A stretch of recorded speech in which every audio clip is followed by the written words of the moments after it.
Docker is a tool to bundle and deliver applications in so-called containers.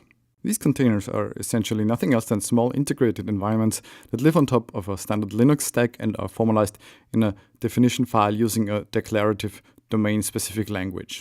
These files are called Docker files, and just as a preview, here is a very simple one. We state that we want to use Ubuntu, a common Linux distribution, as the base image and set workdir, the working directory from which to start all commands, to /root. We then issue an apt-get update command and install two tools, netcat and ping.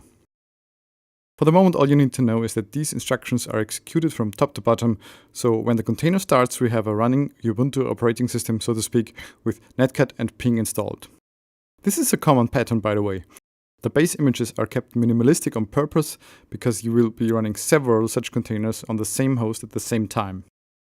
Creating several full-blown OSs with gigabytes of hard disk space required would quickly blow up your machine. Instead, we often find ourselves obtaining several software packages at the top of such a Docker file to install just what is needed for this container to serve its purpose. Speaking of purposes, the common best practice is to run one service per container. And because, as we will see, communication between them is so easy, this only has benefits because we can start services, for example, databases, applications, web services, and so on, at will and attach them to all the other containers with a single command. But let's go step by step. Here we have a schematic representation of what a typical Docker setup looks like in a simplified yet accurate enough version. Let's roll this up from bottom to top. Down at the bottom lies your host's operating system, be it macOS, Windows, or Linux. It's essentially abstracted away from what lies above it, the Docker daemon. This daemon holds, or rather knows of, several Docker images stored on your host. These images are stored copies of the mentioned Docker files, if you like, and can be activated much like you can boot a computer from a USB thumb drive or a CD-ROM for those who still know what that is. The Docker daemon is responsible for starting, stopping, removing, managing containers. Each container runs such an image and they can be connected by a virtual Docker network. We'll get to a more detailed explanation of networks in a second. For the moment, just imagine they are connected by an internal switch with endless sockets and you can plug and unplug containers at any time. Let's double check that this is true in a simple example. You'll find the exact steps of how to do this at the bottom of the transcript. First, let's open two consoles.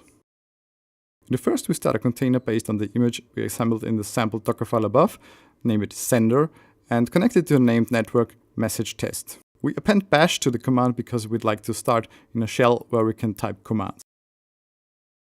We start a second container in the same way, but name it receiver. Here we issue a netcat-lk command with port 7000, which is nothing else than a very simple server listening on a port and printing whatever it receives to the screen. In the top console, we do the opposite. We connect to the receiver container using netcat receiver 7000. That is, we specify host and port like we would do if two machines would talk to each other. Now we can type and hit enter, and what is sent over the Docker network is printed out in the receiver below.